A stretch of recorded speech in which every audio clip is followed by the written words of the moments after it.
চলে যাচ্ছে আমাদের প্রথম ঘটনায়। শুনতে থাকুন রেডিও 48 FM, চলছে ভূত কথা। আমার নাম মাসুম। আমার বাসা টাঙ্গাইল জেলার মির্জাপুর থানার কোদালকাটা গ্রামে। আমার জীবনে ঘটে যাওয়া একটা সত্যি ঘটনা শেয়ার করছি। কর্মরত জীবনে ব্যস্ত থাকার কারণে স্টুডিওতে এসে ঘটনা বলা আমার পক্ষে সম্ভব না, তাই লিখে পাঠালাম। কথা না বাড়িয়ে ঘটনায় চলে যাই। আমার ভূত বা প্যারানর্মাল বিষয়ে কোনো ভয় নেই, কিন্তু কিছু কিছু ঘটনা মানুষের জীবনে এমনভাবে ঘটে যায় যা বিশ্বাস করা খুবই কঠিন। যেদিন আমার সাথে ঘটনাটি ঘটে সেদিন ছিল শুক্রবার।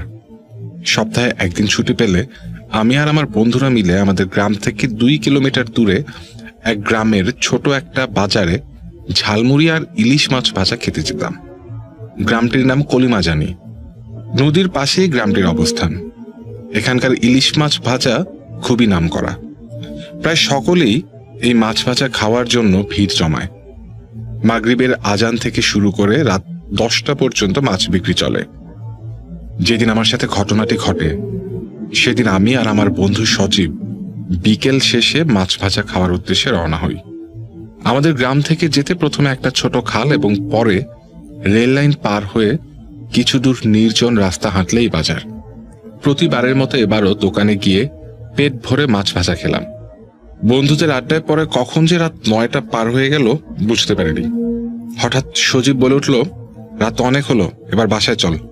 আমিও সজীবের কথা মতো দেরি না করে বাড়ির জন্য 3টা মাছ ভাজা সাথে নিয়ে রওনা হলাম। দুজনে কথা বলতে বলতে অনেক দূর এসে গেছি। সামনে রেল লাইন, জ্যোৎস্নার হালকা আলোতে কিছুটা দেখা যাচ্ছে রাস্তা।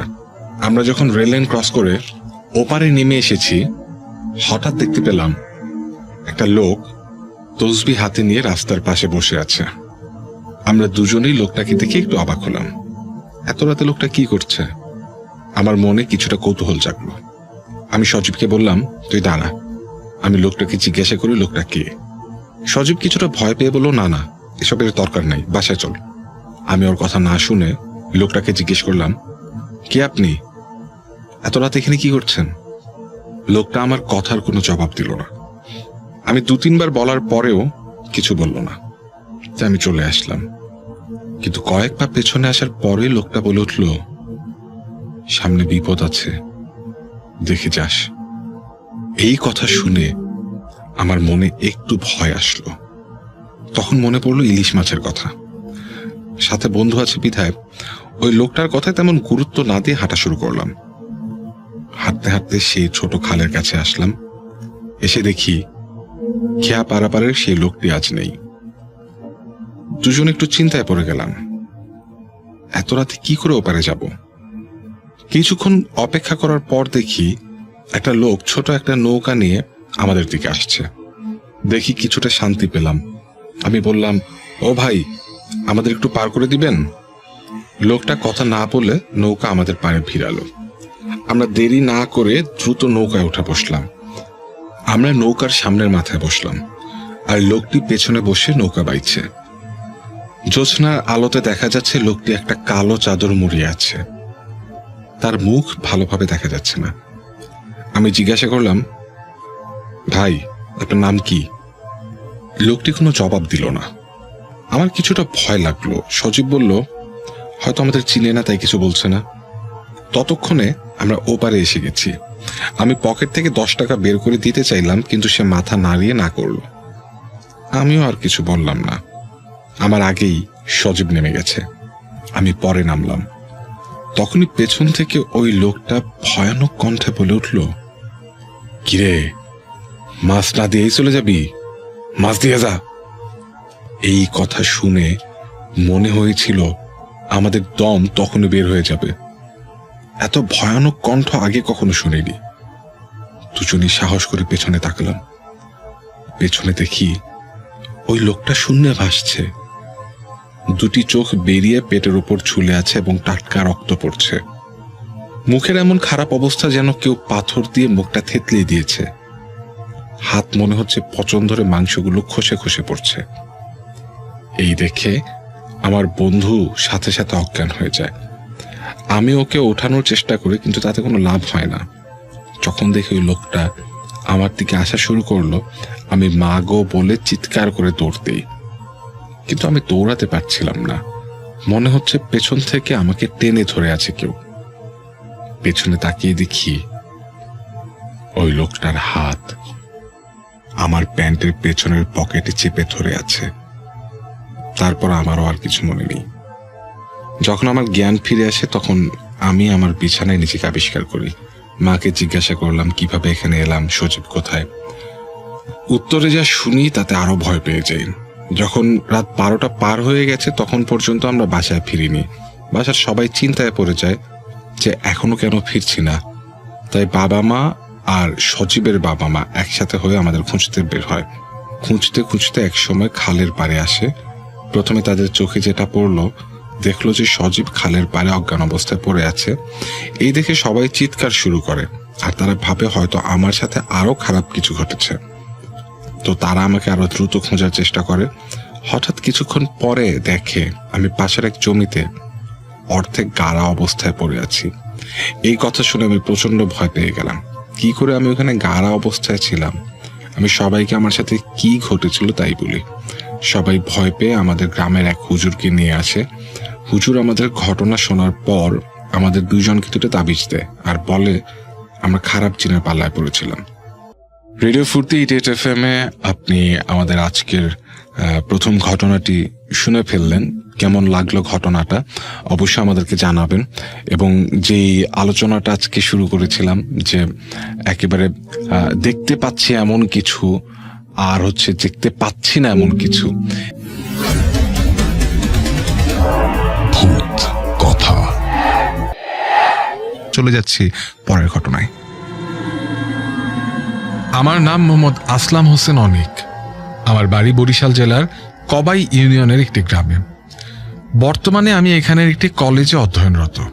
আমি একটি সত্য ঘটনা শেয়ার করতে যাচ্ছি। ঘটনাটি ঘটেছিল আমার এক কাকার সাথে। তার নাম মোহাম্মদ হারুন হাওলাদার। ঘটনাটি ঘটেছিল প্রায় 10 থেকে 12 বছর আগে। তখন আমাদের গ্রাম ছিল অনেক কম উন্নত। নতুন প্রযুক্তি বলতে তেমন কিছুই পৌঁছায়নি তখনও। বলে রাখা ভালো, আমাদের গ্রামের চারপাশে নদী। বরিশাল শহর থেকে আমাদের গ্রামের দূরত্ব প্রায় 50 কিলোমিটারের মতো। আর ওই সময় বরিশালে যাওয়ার একমাত্র মাধ্যম ছিল লঞ্চ। প্রতিদিন সকাল 6টা, 9টা, 11টা, দুপুর 1টা, বিকেল 3টা আর সন্ধ্যা 6টায় বরিশাল থেকে লঞ্চ আসতো। আর ওই সময় আমাদের গ্রামে মোবাইল তেমন পৌঁছায়নি। একদিন হারুন কাকার কাছে একটা চিঠি এলো। তার ছোট ভাই পাঠিয়েছে। সে চট্টগ্রামে থাকে। তার ছোট ভাই চট্টগ্রাম থেকে বাড়ি আসবে সেটা লেখা ছিল, এবং চিঠিতে লেখা ছিল কোন তারিখে আসবে এবং কাকাকে এগিয়ে নিয়ে আসতে অনুরোধ করা হয়। তখন চট্টগ্রাম থেকে আসার উপায় ছিল ট্রেন আর রকেট স্টিমার নৌকা। চট্টগ্রাম থেকে ট্রেন আসতো চাঁদপুর, এবং চাঁদপুর থেকে রকেটে বরিশালে আসতে হতো। রকেট বরিশাল আসতো রাত 3টার দিকে। তারপর সেই ভোর 6টার লঞ্চে আসতে হতো। হারুন কাকা নির্ধারিত তারিখে অপেক্ষা করতে লাগলো এবং সেই দিন আসলো। কাকা সেদিন রাতে ভাত খেয়ে তাড়াতাড়ি শুয়ে পড়লো, কারণ খুব ভোরে উঠে ছোট ভাইকে এগিয়ে নিয়ে আসতে হবে। হঠাৎ তার মাঝরাতে ঘুম ভেঙে যায়। রাতটি ছিল চাঁদনি রাত। বাইরে পুরো পরিষ্কার ছিল। কাকা মনে করেছিল ভোর হয়েছে বুঝি, এবং সে ঘড়ির সময় না দেখে বাইরে বের হয়, নদীর কূলের দিকে হাঁটতে শুরু করে। নদীর কূলে যেতে 5-10 মিনিট সময় লাগে। যখন বাড়ি রাস্তা ছেড়ে প্রধান রাস্তায় উঠেছেন তখনই ঘটনা শুরু। রাস্তার এক পাশে একটি বড় তাল গাছ এবং অপর পাশে খাল। সেই তাল গাছ এবং খালটি এখনো আছে। যখনই কাকা তাল গাছের কাছে আসে তখনই তার শরীরের পশম দাঁড়িয়ে যায়। তখনকার সময় ওই তাল গাছের নিচ দিয়ে দিনের বেলাও কেউ একা যেতে ভয় পেত, এবং যখনই গাছটির নিচে আসে তখন দেখে গাছটি পুরো ভেঙে চুরে যাচ্ছে। তার মনে হচ্ছিল চারপাশে ঝড় শুরু হয়েছে। কিন্তু আশ্চর্যের বিষয় ছিল ওই গাছটি ছাড়া অন্য কোনো গাছের একটি পাতাও নড়ছিল না। চারপাশ অন্ধকার হয়ে যায়। আকাশটা কালো অন্ধকারে ঢেকে যায়। কাকা অনেক ভয় পেয়ে যান এবং দেখতে পান গাছ থেকে কালো একটা মানুষের ছায়ার মতো কিছু একটা নামতে থাকে, এবং চোখের পলকের সাথেই তার সামনে এসে দাঁড়ায়। বিশাল লম্বা, চোখ দুটো আগুনের মতো জ্বলজ্বল করছে এবং চুলগুলো কালো, উচ্চতা আকাশের মতো। মুখটা ভালোভাবে দেখা যাচ্ছিল না। জিনিসটা কাকার কাছে আসে এবং কিছু না বলেই তাকে পাশের খালের দিকে ধাক্কা মারতে শুরু করে। কাকা তার সব শক্তি দিয়ে বাধা দেয়। কাকা ডাক দিয়ে মানুষ ডাকতে চায়, কিন্তু তার কণ্ঠস্বর দিয়ে কোনো শব্দই বের হয় না, কোনো কাজ হয় না। তারপর কাকাকে খালের ভেতরে নামাবে এমন সময় পেছনে দাঁড়ানো একটা লোক তিনি দেখতে পান এবং দেখেন এটা তার বাবা। তারপর তার বাবা কাকাকে বলেন, হারুন, তুই এত রাতে এখানে কি করিস? তোর এত রাতে কে বাইরে তো বলছে? তারপর বলে, চল বাড়ি চল। তার বাবা আসার সাথে সাথে কাকা দেখে তার সামনে কিছুই নাই, সবকিছু ঠিক এবং আকাশ পুরো পরিষ্কার, চারদিক আগের মতো পরিষ্কার হয়ে যায়। তারপর কাকাকে তার বাবা ঘরে দিয়ে যায় এবং বলে, এমন ভুল আর কখনো করবি না। তারপর চলে যায়। আর আসার পথে একটাও কথা বলেনি। কাকা তাকে বাবা বলে ডাক দেয়, কিন্তু ডাকের সাড়া না দিয়ে কোথায় যেন হারিয়ে যায়। কাকা ঘরে এসে বেহুশ হয়ে মাটিতে পড়ে যায়। সাথে সাথে কাকি শব্দ পেয়ে উঠে দেখে কাকা মাটিতে পড়ে আছে। তারপর বাড়ির সবাইকে কাকি ডাক দেয় এবং সবাই আসে। প্রায় 1 ঘন্টা পর কাকার জ্ঞান ফেরে। কাকার শরীর অনেক অসুস্থ ছিল। তারপর সবাই তাকে জিজ্ঞাসা করে কি হয়েছিল। কাকা সবকিছু খুলে বলে এবং জ্বরে কাঁপতে থাকে। সবকিছু শুনে সবাই অবাক, কারণ এটা তো অসম্ভব। কাকার বাবা তো আরো 3 বছর আগে মারা গেছে। তখন সবাই স্তব্ধ হয়ে গেল। কাকা ভাবে, এগুলো কি ঘটলো আমার সাথে? তার উত্তর সে আজও খুঁজে বেড়ায়, কিন্তু ওই ঘটনার সময় কাকার মনেই ছিল না যে তার বাবা মৃত। তারপর থেকেই সবাই ভাবতে থাকে, মৃত মানুষ তাকে বাঁচালো কিভাবে? সেই উত্তর আজও অজানা। তারপর থেকে আর কাকা রাতে কোথাও বের হয় না। ওই সময় সে না আসলে কে জানে কাকার সাথে কি খারাপ ঘটতো। ভূত কথা। আচ্ছা, চিন্তা করেন তো, আপনার প্রিয় মানুষটাকে যখন কেউ কোনো ক্ষতি করে অথবা তাকে যদি আপনার কাছ থেকে কোথাও নিয়ে যেতে চায়, তাহলে আপনি অবশ্যই আপনার দ্বারা সম্ভব এমন সব কিছু করবেন। কিন্তু এই অপর পক্ষটা যদি মানুষ না হয়ে কোনো অশরীরী হয়, তাহলে আপনি কি করবেন? এখন আমরা এমনই একটা অদ্ভুত ঘটনা শুনব। আমি শিকদার মেহেদি হাসান। আমি আজ যে ঘটনাটি শেয়ার করতে চাই, এটা আমার নিজ এলাকা মাগুরা জেলার গাঙ্গারামপুর ইউনিয়নের পানিঘাটা নামক অঞ্চলের। ঘটনাটি ঘটে আমার এক আপুর মেয়ের সঙ্গে। এই ঘটনাটি প্রায় 20 বছর আগের। মেয়েটার যখন জন্ম হয় তখন ভয়ঙ্কর এক রাত নেমে আসে। চারিদিকে ঝিঝি পোকার ডাক, এরপর মেঘের শব্দ, তার সাথে গাছপালা ভেঙে পড়ার মতো ঝড়। সব মিলিয়ে যেন পরিবেশটা হয়ে ওঠে উত্তাল সমুদ্রের মতো। এরপরই হঠাৎ এক আত্মচিৎকার, মনে হলো কোনো শিশু জন্মগ্রহণ করলো। অদ্ভুত ব্যাপার হলো, সবাই দেখলো মেয়েটা জন্মের পর থেকে ঘরে থাকা জানালার দিকে তাকিয়ে অবিরাম হেসেই চলছে। গ্রামের মানুষ সবার কারণে সবার আর বুঝতে বাকি রইল না কি হচ্ছে। তাই সবাই দোয়া দুরুদ পড়ে মেয়েটার গায়ে ফু দিল, আর অমনি মেয়েটা কান্না শুরু করে দিল। এরপর ঘরের পেছন থেকে ভেসে আসতে লাগলো কারো অট্টহাসি। সে বলছিল যে, তোর বাচ্চাটাকে আমাকে দিয়ে দে, আমাদের কোনো সন্তান হয় না, তাই তোর মেয়েকে আমরা নিয়ে যাব যখনই ও বড় হবে। এভাবে নানা কিছু ঘটে ওই রাতে। যখন ফজরের আজান কানে আসে, তখন যেন সব কিছু নিস্তব্ধ হয়ে যায়, পরিবেশটা স্বাভাবিক হয়ে ওঠে। জন্মের পর থেকেই যেন মেয়েটার মধ্যে অনেক পরিবর্তন লক্ষ্য করা যায়। যেমন সে খুব অল্প বয়সে হাঁটা শিখলো, কথা বলতে লাগলো, আর সেই সাথে তার শারীরিক বিকাশ হলো।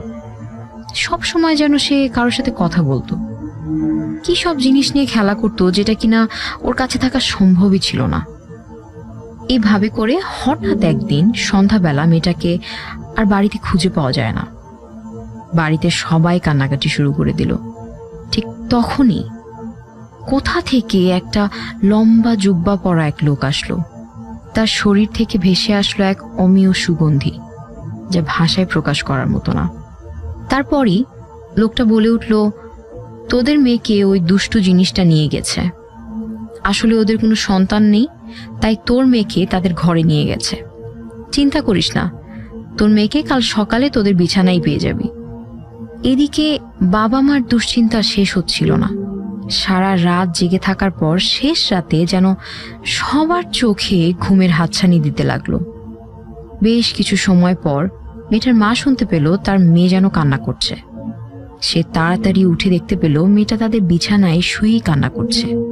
সে সাথে শুনতে পেল আবার সেই অট্টহাসি। সে বলতে লাগলো তার মেয়েকে তারা নাকি সারা জীবনের জন্য নিয়ে যাবে। এটা শোনার পর মেয়েটার মা চিৎকার করলো, আর সবাই তার ঘরে এসে দেখলো মেয়েটা বিছানাতে আছে। তত সময়ে সে লোকটার হাসির সুর কেমন যেন মিলিয়ে গেল।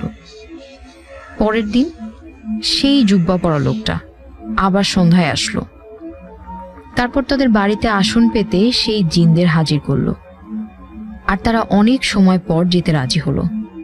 তারা যাবার বেলায় বলে গেল, তোর মেয়ের বয়স যখন 10 থেকে 15 বছর হবে তখন আমরা আবার আসব। এভাবে সব কিছু ভালো হয়ে গেল। ঠিক যখন মেয়েটার বয়স 11 থেকে 12 বছর তখন আবার যেন একটা নতুন বিপদ এসে হাজির হলো। সেই মেয়েটা সেখানকারই একটা স্কুলে পড়তো। আসলে এলাকাটা এমন ছিল যে চারিদিকে বন জঙ্গল আর ভিতর দিকে আঁকাবাঁকা রাস্তা। একা একা হাঁটলেই মনে হয় আশেপাশে কারো যেন উপস্থিতি আছে। গা শিমশিমে পরিবেশ, যেন মনে হয় চারিদিকে কোনো ওত পেতে থাকা ভয় লুকিয়ে আছে। গ্রামের মেয়ে হয়, তার ছিল ভীষণ সাহস। শুধু চারিদিকে ছুটে বেড়াতো, কোনো ভয় ছিল না তার মনে। এমনি করেই হঠাৎ কোনো একদিন স্কুল থেকে আসার পথে একটা ঘটনা ঘটে। সময়টা ছিল প্রায় দুপুর। শুনশান এলাকা, নিস্তব্ধতা যেন ঘিরে ছিল চারিদিকে। আর ঘটনাটি প্রায় 20 বছর আগের, তাই সেখানের অবস্থা ছিল আরো বেশি জঙ্গলপূর্ণ। মানুষের বসবাস প্রায় নেই বললেই চলে। এখনো সেখানে গেলে অসংখ্য বন আর গাছপালা পাওয়া যায়। তাহলে সেখানকার সেই দিনের অবস্থা আরো অনেক ভয়ঙ্কর থাকারই কথা। যাই হোক, মেয়েটা যখন আসছিল সেই পথ ধরে তখন আশেপাশ থেকে শোনা যাচ্ছিল পাখির কলরব। চারিদিকে ঘুটঘুটে অন্ধকার, আকাশে ঘন কালো মেঘে পরিবেশটা যেন বলছিল এক ভয়ঙ্কর ঝড় আসতে চলেছে। মেয়েটা সেই আঁকাবাঁকা রাস্তা ধরে হাঁটতে হাঁটতে একটা বাঁশবাগানের কাছে আসে। হঠাৎ করে তার মাথার উপর থেকে একটা বাঁশবাগানের বাঁশ থেকে ঝুপ করে অনেকটা পানি এসে পড়ে। সে তখন ছোট্ট ছিল, তাই কিছু বুঝতে না পারায় নিজের মনের আনন্দেই ভিজতে ভিজতে বাড়িতে চলে এলো। সে ঘটনাটিকে তেমন একটা আমলে নেয় না, তাই বাড়িতে এসে তেমন কাউকে কিছু বলেইনি। এভাবেই চলতে থাকে তার দিনটা। যখনই রাত গড়ায় তখনই ঘটতে থাকে এক ভয়ঙ্কর ঘটনা।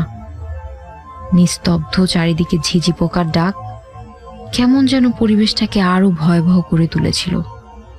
হঠাৎ করে তাদের বাসায় নেমে আসে এক ভয়ঙ্কর আত্মচিৎকার, আর করুণা ভরা কণ্ঠে কারো কান্নার শব্দ। সেই কান্নার শব্দে ঘুম ভাঙে তার মার। কে এত রাতে এই করুণা ভরা কণ্ঠে কান্নাকাটি করে, তাও আবার তার মেয়ের ঘরে? তাই তিনি সেটা দেখতে চলে গেলেন। তারপর দেখতে পেল সে বসে বসে কার সাথে কথা বলছে আর করুণ স্বরে আর্তনাদ করছে। এই দেখতে পাওয়ার পর তার মা, তিনি অনেক ভয় পেয়ে গেল। তাকে ডেকে বলল, এই তুই কার সাথে কথা বলছিস রে এত রাতে? হঠাৎ সবকিছু নিস্তব্ধ হয়ে যায়। তারপর তাকে তার মা হাত ধরে সাথে নিয়ে গেল এবং সেদিন রাতের মতো তাকে সাথে নিয়েই ঘুমোলো। এই একইভাবে প্রতিদিন সে স্কুলে যেত, আর তার সাথে ছোটখাটো কিছু ঘটনা ঘটতেই থাকতো। যেমন সে স্কুলে গেলে কারোর সাথে কথা বলতো না, সব সময় একা একা থাকতো, আর নিজে নিজে কি যেন বিড়বিড় করে কথা বলতো। কথাগুলো এমন শোনা যেত যেন কেউ তার সাথে খেলা করছে আর তাকে কিছু একটা করতে বলছে। তার মাথার চুলগুলো সব সময় এলোমেলো থাকতো। দেখলেই মনে হতো যেন কোনো ভয়ঙ্কর কিছু তার ভেতরে আছে, তাই কেউ সাহস করে তার সাথে কথা বলতো না। আর রাতের বেলা সেই করুণ আর্তনাদ বেরিয়ে চলত। আর্তনাদটা কোনো একটা পুরুষ কণ্ঠে বলতো, আমি তোর মেয়েকে নিয়ে যাব, আমি তাকে ছাড়ব না। যখন তাদের পরিবারের কেউ সেই শব্দের পিছু করত, তখন দূর থেকে কোনো কালো ছায়া দেখা যেত, কিন্তু কাছে গেলে তা আবার মিলিয়ে যেত। কিছু উপায় দেখতে না পেরে তার মা একটা কবিরাজ ডেকে আনলো। কবিরাজ দেখে বলল যে মেয়েটাকে কোনো জিন ভর করেছে, তাই তাকে কিছু পানি পড়া, তেল পড়া ইত্যাদি দিয়ে গেল। পানি পড়া, তেল পড়া ইত্যাদি ব্যবহার করেও কিছুতেই কিছু ভালো হলো না, আরো সেটা ভয়ঙ্কর রূপ ধারণ করলো। কিছুদিনের ভেতর দেখা গেল মেয়েটা তার নিজ হাত দিয়ে তার মুখে মারাত্মকভাবে আঁচড় দিয়েছে। এই ঘটনা ঘটার পর তার মা খুব দুশ্চিন্তায় পড়ে গেল। তখন রাতের বেলায় সেই লোকটা আর্তনাদ করত এমন ভাবে আর বলতো, কোনো কবিরাজ তোর মেয়েকে আমার হাত থেকে বাঁচাতে পারবে না, আমি তাকে নিয়েই যাব। আবার সেই কবিরাজকে নিয়ে আসা হলো। কবিরাজ তাকে দেখে তার বাসা আর তার শরীর বন্ধ করে দিয়ে গেল, আর তাকে একটা তাবিজ দিয়ে গেল। এভাবেই চলতে লাগলো। কিন্তু সেই করুণ আর্তনাদগুলো রাত্রেবেলা সেই মেয়েটার ঘর থেকেই আসতো। যখন তারা সেখানে যেত, কিছুই দেখতে পেত না। একে একে যখন মেয়েটার মুখের দাগগুলো উধাও হয়ে যেতে লাগলো, ঠিক তখনই আবার সে আগের মতো তার মুখে গভীর ক্ষত দেখা যেত।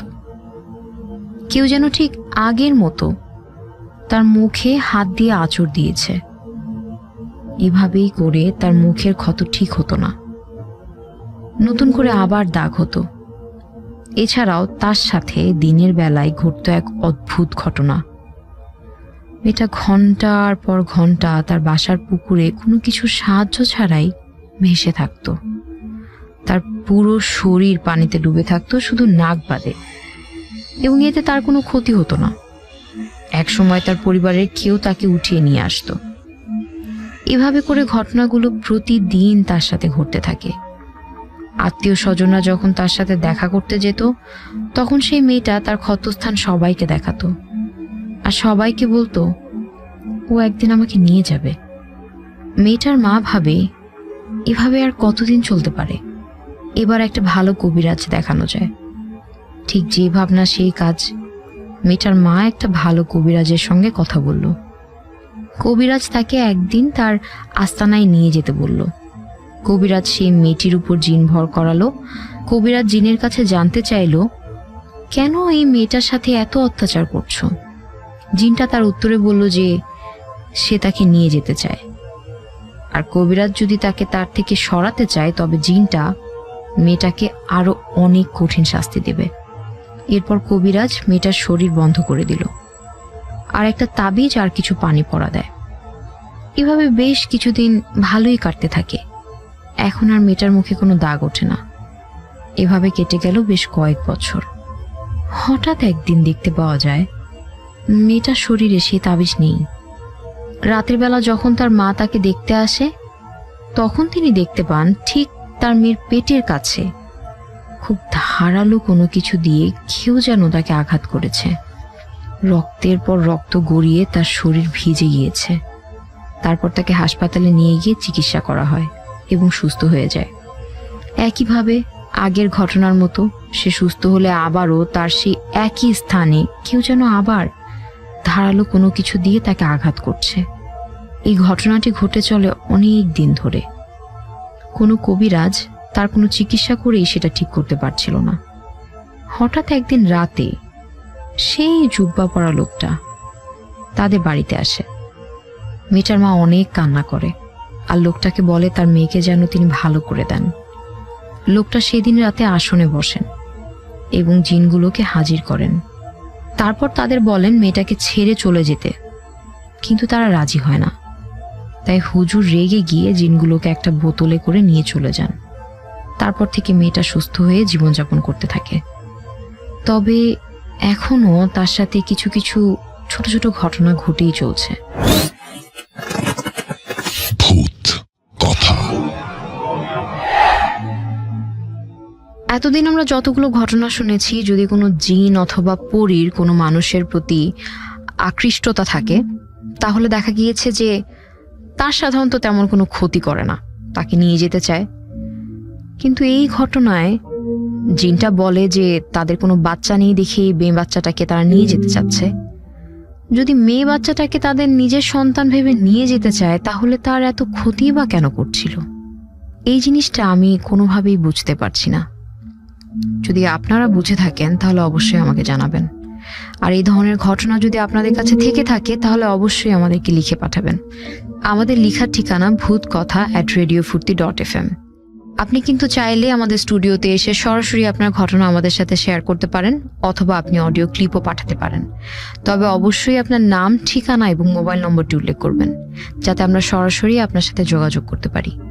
চলছে রেডিও ফুর্তি 88 FM, শুনছেন ভূত কথা।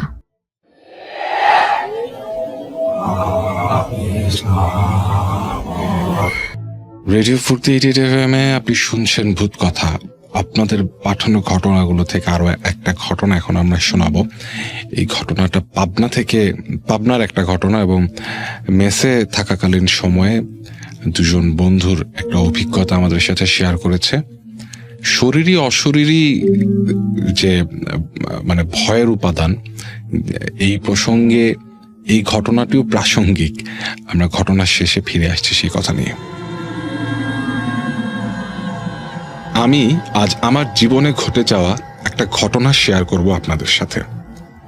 এই ঘটনাটি ঘটে আমার এক কাছের বন্ধুর সাথে, আজ থেকে বেশ কয়েক বছর আগে। তখন আমরা একটা মেসে থেকে পড়াশোনা করি। পাবনা থাকতাম আমরা।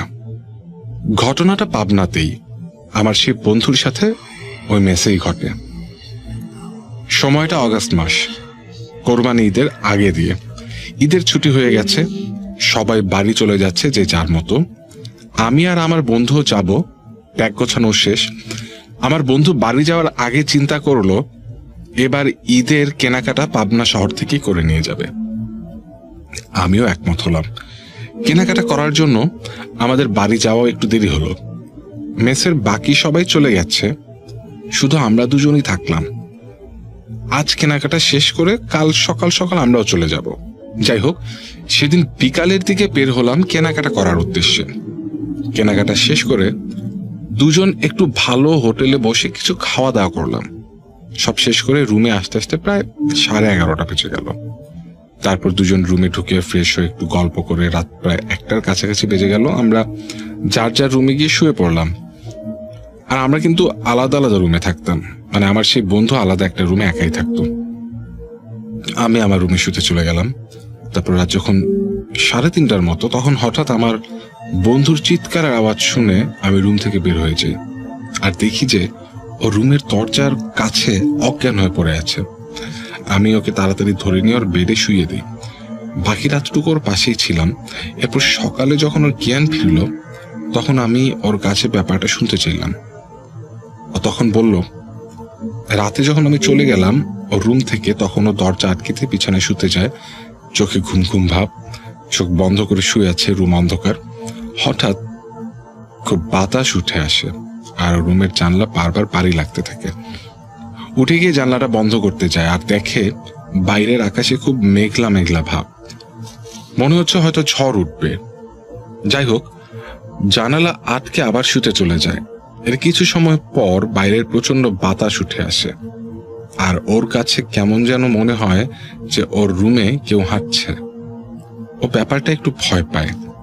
তারপর উঠে গিয়ে রুমের লাইটটা দেয়, ভালো করে রুমের চারপাশ দেখে নিজেকে সান্ত্বনা দেয়, না এই রুমে কেউ নেই, এটা ওর মনের ভুল। আবার লাইট বন্ধ করে শুয়ে পড়ে। এর কিছু সময় পরেই ওর দরজায় কে যেন নক করে, বারবার নক করতে থাকে। ও একবার বলে কে, কিন্তু কোনো আওয়াজ নেই। আবার কিছু সময় পর দরজায় ধাক্কা ধাক্কি। ও ভাবে যে আমি হয়তো ওর সাথে ফাইজলামি করছি, একটা ধমক দেয়। এরপর কিছু সময় কোনো আওয়াজ পাওয়া গেল না। আবার হঠাৎ করে শুরু হয় দরজা নক করা। এবার ও বিরক্ত হয়ে যায় দরজা খোলার জন্য। দরজাটা খুলে দেখে কেউই নেই। ও ভাবে যে এটা আমারই কোনো ফাইজলামো। আমি কিন্তু রুমে নাক ডেকে ঘুমাচ্ছি, এসব কিছুই জানি না। তারপর ও একটু জোরে জোরে আমাকে বকা দেয় আর আবার গিয়ে শুয়ে পড়ে। তারপর আবার কিছু সময় পর দরজায় নক করার আওয়াজ। এবারও ওর আগে বিরক্ত হয়ে দরজা খুলতে যায়, কিন্তু এবার দরজা খুলে ও দেখে কেউ নেই। কিন্তু ওর কাছে এটা মনে হলো যে কি যেন ওর গায়ে বাতাস লাগিয়ে রুমে ঢুকে গেল। যাই হোক, ও তখন আমার রুমের কাছে গিয়ে এটুকু বুঝতে পারলো যে আমি গভীর ঘুমে আচ্ছন্ন। তখন ওর মনে একটু ভয় ঢুকে গেল যে কাজটা আসলে তাহলে কে করছে। ও এসব উল্টাপাল্টা চিন্তা করতে করতে রুমে চলে আসলো। মনের ভেতর হালকা ভয় ভয় করছে ওর। ও যখন রুমে আসলো, যখন রুমে ঢুকবে, তখন দেখতে পেল একটা মহিলা, সাদা কাপড় পরা, কালো কুচকুচে তার মুখ, শুধু তার চোখ দুটো বোঝা যাচ্ছে, যা লাল টকটকে হয়েছিল, আর মুখের চারদিকে রক্ত। মনে হচ্ছে ও কাউকে কামড়েছে। মাথার চুলগুলো এলোমেলো। তারপর দেখতে পেল বিছানার উপর ফ্যানের সাথে একটা বাচ্চা শিশু উল্টো করে ঝোলানো। বাচ্চাটার মাথা নেই। ওর গলা থেকে রক্ত বিছানায় ফোঁটা ফোঁটা পড়ছে, আর মহিলাটা বাচ্চাটির দিকে রাগান্বিতভাবে তাকিয়ে আছে। এই অবস্থা দেখে আমার বন্ধুর অবস্থা খারাপ। ও চাচ্ছে দৌড় দিবে, কিন্তু কেন জানি ওর নাকি পা চলছিল না। চিৎকার দিবে, গলা দিয়ে কোনো আওয়াজ বের হচ্ছে না। একসময় সহ্য করতে না পেরে চিৎকার দিয়ে অজ্ঞান হয়ে পড়ে যায়। তখনই আমি রুম থেকে বের হয়ে ওর এই অবস্থা দেখি। ঘটনা শোনার পরে আমার মনের ভেতর খুব ভয় ভয় লাগা শুরু করে। আমরা তখন আর বেশি দেরি না করে সাথে সাথে বের হয়ে পড়ি বাড়ি যাওয়ার জন্য। আর হ্যাঁ, আমরা আমার বন্ধুর বিছানায় সেই গলা কাটা শিশুটির রক্তের ফোঁটার দাগ দেখি। ওটা দেখে আরো ভয় পাই। আসলে জানি না সেদিন আমার বন্ধুর সাথে এমন আজব একটা ঘটনা কেন ঘটলো। এরপর আরো বেশ কিছু বার ওই মেসে অদ্ভুত কিছু ঘটনা ঘটতে দেখা যায়। তারপর আমরা মেসটা ছেড়ে দিই। ভূত কথা। যেমনটা বলছিলাম যে শরীরী এবং অশরীরী যে ভয়ের উপলক্ষ, যখন চোখের সামনে কিছু ঘটে, চোখের সামনে একটা মানুষ কিছু দেখতে পায় এবং সেটা অবিশ্বাস্য কিছু, যেটা আসলে বাস্তবিকভাবে যেটা আসলে একেবারেই সম্ভব না, অনেকটা এরকমই আমরা ধরে নিতে পারি যে ঘটনাটা শুনলাম আমরা। যদিও পৃথিবীতে এরকম অনেক মানব সভ্যতা বা মানব প্রজাতি আছে যাদের বিভিন্ন নামও আছে তাদের, এবং এগুলো সত্য ঘটনা যে মানুষের মাংস খায় বা মানুষের রক্ত খায় এবং সেভাবে তারা বেঁচে থাকে। হয়তো এই সভ্যতার একেবারে বাইরে আরেকটা সভ্যতা হতে পারে এটা, বা আমি জানি না এটাকে সভ্যতা বলা যায় কিনা, কিন্তু সেটা কিন্তু প্যারানর্মাল না। কিন্তু আমরা যে ঘটনাটা শুনলাম একেবারে লোকালয়ের ভেতরে, একটা ঘরের ভেতরে এরকম একটা অবয়ব চলে আসলো যে একটা বাচ্চার মাথা খেয়ে ফেলছে, গাল দিয়ে রক্ত বের হচ্ছে। এটা এক হতে পারে যে ওই মানুষটার কোনো হ্যালুসিনেশন, অথবা আসলে প্যারানর্মাল কিছু।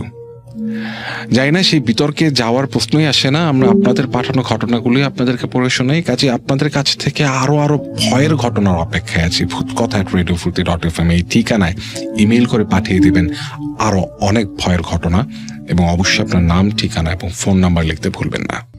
আমরা তো আগে থেকেই জানি যে কালো জাদুর শেষ কতটা খারাপ। ব্ল্যাক ম্যাজিক নিয়ে ঘটনা আমরা অনেক বলেছি, আর এই ধরনেরই আরেকটা ঘটনা, চলুন আমরা ঘটনাটি শুনে আসি। আমার নাম শাহরিয়ার আহমেদ সিয়াম, ময়মনসিংহ থেকে লিখছি। কথা না বাড়িয়ে ঘটনায় চলে যাওয়া যাক। আমার জীবনে ঘটে যাওয়া ভয়ানক একটি ঘটনা এটি। ঘটনাটি ঘটে কিছু বছর আগে, সেপ্টেম্বর মাসের 28 তারিখে। সেদিন আমার জেএসসি মডেল টেস্টের শেষ পরীক্ষা ছিল। বরাবরের মতোই আমি পরীক্ষা দিয়ে বাসায় আসলাম। আমার মাথায় হঠাৎ বুদ্ধি এলো, সবাইকে চমকে দিয়ে নানা বাড়ি বেড়াতে গেলে কেমন হয়। আমাকে কখনোই বাড়ির বাহিরে একা ভ্রমণ করতে দেওয়া হতো না। আব্বু আম্মু দুজনই চাকরি করায় বাসায় আমি একাই থাকি। আমার কাছে 2000 টাকা জমানো ছিল। আমি আর 7-5 না ভেবে বিকেলে রেডি হই। ব্যাগে কিছু জামা কাপড় নিয়ে ঘর তালা দিয়ে বের হয়ে গেলাম নানা বাড়ির উদ্দেশ্যে। আমি কটিয়াদি বাস স্ট্যান্ড থেকে বাসে উঠলাম বিকেল 5:20 দিকে। 180 টাকা বাস ভাড়ায় ময়মনসিংহের উদ্দেশ্যে রওনা দিলাম। গন্তব্য ছিল ময়মনসিংহের মুক্তাগাছার কোনো একটি গ্রামে। সেদিন বিকেলে আবহাওয়া ভালো ছিল না। আকাশে মোটামুটি ভালোই মেঘ ছিল। আমি বাসে উঠে টিকিট অনুযায়ী সামনের দিকে একটা সিটে বসলাম।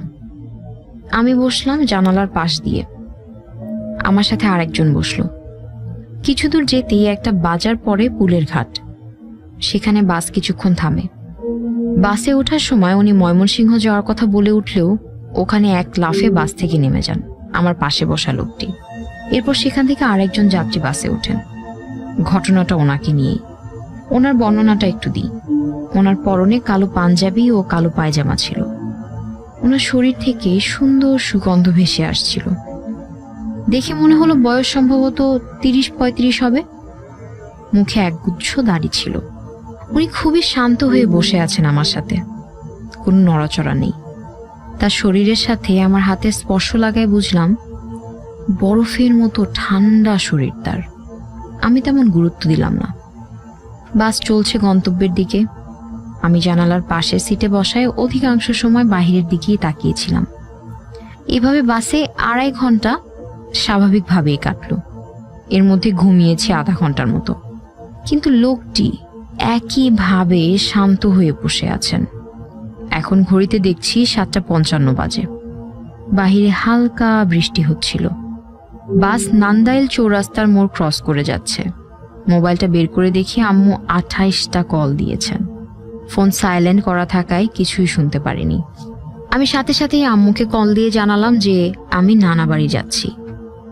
বাসায় না জানিয়ে আসায় আম্মু আমাকে বকাঝকা করলো, আব্বুও কথা শোনালো এবং ভালোভাবে যেতে বলল। কথা শেষ করে ফোন কেটে দিলাম। এরপর আমি ফেসবুকিং করা শুরু করে দিলাম। কিছুক্ষণ পর দেখি আমার পাশে বসা লোকটা আমার দিকে এক নাগাড়ে তাকিয়ে আছে। আমি জিজ্ঞেস করলাম, কিছু বলবেন? উনি বলল, পরীক্ষা কেমন দিলে? আমি মনে মনে ভাবছি উনি কিভাবে জানলো আমার পরীক্ষা ছিল আজ? উনি তো আমাকে চেনার কথা না। ওনাকে তো এই প্রথম দেখলাম আজ। আর ফোনেও তো আম্মুর সাথে পরীক্ষা নিয়ে কোনো আলাপই হয়নি যে উনি ওটা শুনে জানাবেন যে আমার পরীক্ষা কেমন ছিল। বাসে ওঠার সময় ওনাকে যেমন দেখেছিলাম এখন একটু অন্যরকম লাগছে, বেশি ফর্সা দেখাচ্ছে ওনাকে। আমি অবাক হয়ে জিজ্ঞেস করলাম, আপনি কিভাবে জানলেন আমার পরীক্ষা ছিল যে? উনি মুচকি হেসে বললেন, আমি আরো অনেক কিছু জানি তোমার ব্যাপারে। আমি জিজ্ঞেস করলাম, কিভাবে? অন্যদিকে ফিরে গেলেন উনি। ওনাকে একটু হাত দিয়ে নাড়িয়ে বললাম, কি হলো, কথা বলছেন না যে? উনি আমার হাত সরিয়ে দিয়ে চুপ করে রইলেন। 40 থেকে 45 মিনিট পর আমার বাস ময়মনসিংহে এসে পৌঁছালো। সেখানেই বাস আজকের যাত্রা শেষ করবে। আমি বাস ত্যাগ করলাম। সেও নামলো। আমি টাউন হলে যাওয়ার জন্য রিক্সা ঠিক করছিলাম। বাসে আমার পাশে বসে থাকা লোকটি আমার দিকে এগিয়ে আসতে দেখলাম এবং এক পর্যায়ে আমার কাছেও চলে আসলো। আমাকে একটা ত্রিভুজাকৃতি সাদা পাথর দেখিয়ে সেটা নিতে বলল। আমি অবাক হয়ে পাথরটা হাতে নিলাম। স্বাভাবিক পাথর মনে হলো আমার কাছে। এরপর উনি গম্ভীর গলায় বললেন, এটা তোমার নানা বাড়ির পুকুরের পানিতে ফেলে দিবে এবং কাজটা না করলে তোমার সমস্যা হবে। আমি আশ্চর্য হলাম, উনি আমার নানা বাড়ির নাম কিভাবে জানলো? আমার গ্রামের পুকুরটার নামও কিভাবে বলে দিল আমাকে? আমি আর কিছু না ভেবে যেই তাকে জিজ্ঞেস করতে যাব তিনি পেছন ফিরে দ্রুত হেঁটে ভিড়ের মধ্যে চলে গেলেন। তারপর আমি টাউন হল গিয়ে সেখান থেকে সিএনজি করে গ্রামের বাড়িতে এলাম। আমার পথে আর কোনো সমস্যা হলো না। আসার পুরোটা রাস্তায় আমাকে ভাবালো আসলে এটা কি হচ্ছে আমার সাথে। আমি অবশ্য বুঝে ফেলেছিলাম যে আমার সাথে যা হলো এগুলো স্বাভাবিক কিছু না। সেদিন নানা বাড়ি পৌঁছালাম রাত 10:15 দিকে। পৌঁছে আম্মুকে ফোন দিয়ে জানালাম। সেদিন রাতে গিয়ে কাউকে পথে ঘটে যাওয়া ঘটনাটা জানালাম না। পাথরটি আমার ব্যাগেই রেখে দিয়েছিলাম। খুব ক্লান্ত থাকায় সেদিন খাওয়া দাওয়া করে ঘুমিয়ে পড়লাম। নানা বাড়িতে আমার এক খালামণি আর আমার এক নানি থাকতেন। নানা মারা গেছেন 8 বছর আগে। আমি সকালে উঠে তাদের দুজনকে গতকালকে ঘটে যাওয়া ঘটনাটি শেয়ার করলাম। তারা প্রথমে ভাবলো তাদের সাথে আমি মজা করছি। পরে আমি সিরিয়াসভাবে তাদের ঘটনাটি বলি এবং পাথরটা দেখাই। পরে নানি বিষয়টা আমলে নিল এবং পাশের বাড়ি থেকে একটা ভাইয়াকে নিয়ে আসলো। এরপর বিষয়টা আরো কয়েকজনকে জানালে তারা পাথরটি নিয়ে গ্রামের মসজিদের মুয়াজ্জিনের কাছে নিয়ে যেতে বলল। আমি আমার ভাইয়ের সাথে সেখানে যাই হুজুরকে পাথরটা দেখানোর জন্য। বলে রাখা ভালো, মুয়াজ্জিন ইসলামী শরিয়ত মোতাবেক এসব জিন পরি ছাড়ানোর কাজ আগে থেকেই করে। কাউকে জিন ভর করলে উনি পরিত্রাণ পেতে সহায়তা করতেন। নিষেধাজ্ঞা থাকায় হুজুরের নামটি উল্লেখ করতে পারছি না। যেহেতু আমার সাথে ঘটা ঘটনাটি মোটেও স্বাভাবিক ছিল না, তাই হুজুরের কাছে যাওয়া হয় এবং তিনি পাথরটি দেখিয়ে বলেন, এটা সাধারণ পাথর না। একটা জিনিস বলতে ভুলেই গিয়েছিলাম, পাথরটির সাইডে আরবি ভাষায় ছোট করে কিছু একটা লেখা ছিল। এটা আমি প্রথমে খেয়াল করিনি। হুজুর বলেন, এগুলো কালো জাদুর জিনিস। আমি হুজুরকে সব খুলে বললাম। তিনি আমার কথা শুনে আমাকে জানালেন, পাথরটি আমাকে একটা জিন দিয়েছে। তিনি বললেন, আমার পাশে বসা সেই লোকটি আসলে মানুষ ছিলেন না, সেটা ছিলেন কোনো কালো জাদু বা ব্ল্যাক ম্যাজিক চর্চা করা লোকের পোষা জিন। হুজুর জানালেন, ইসলামে কালো জাদু করা কুফর। হুজুর পরে বললেন, যদি আমি পাথরটি পুকুরে ফেলে দিতাম তাহলে আমার মারাত্মক ক্ষতি হতো। হয়তো আমি মারা যেতাম, না হয় পরিবারের কাউকে জীবন দিতে হতো।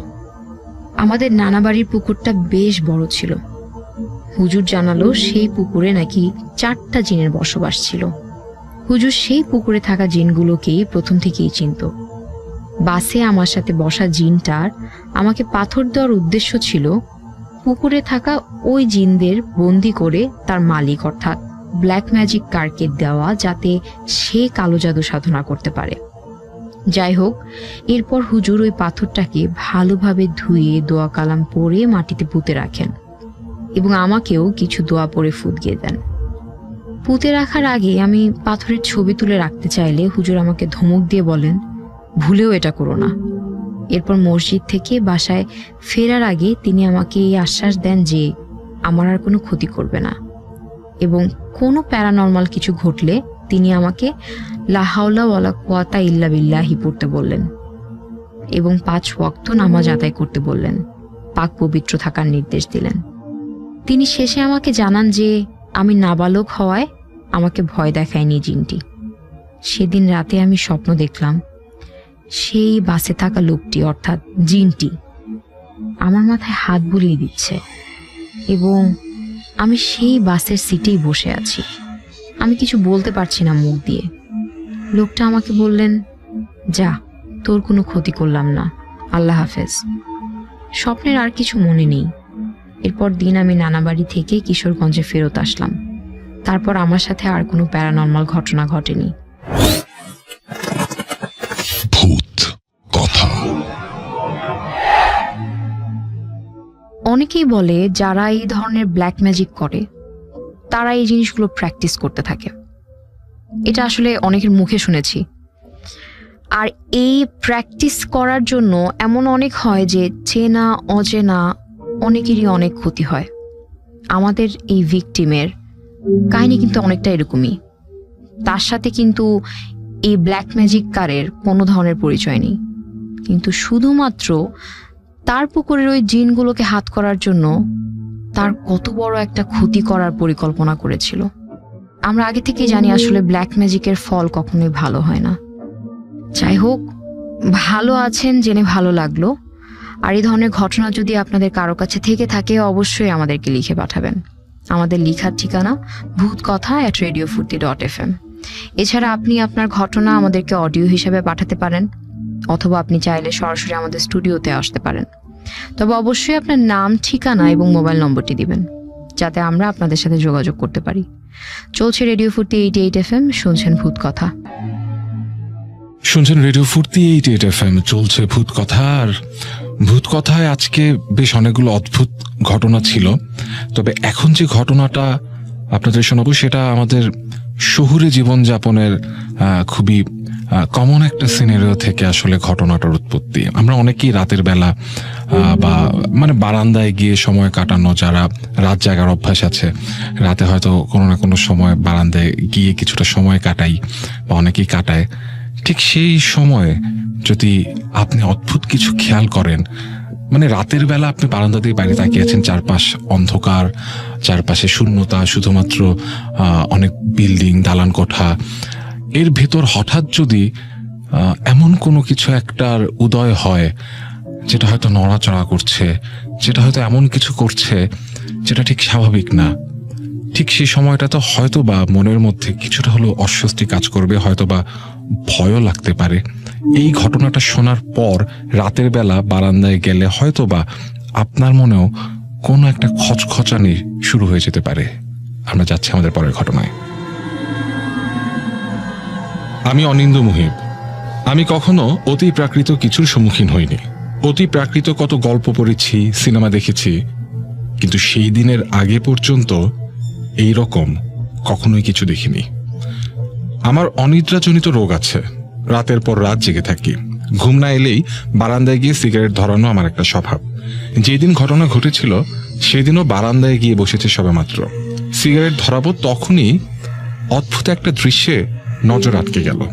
আমাদের বাসার সামনে নির্মাণাধীন বিল্ডিংটার ওপর কি যেন কিছু একটা জ্বলছে দেখলাম।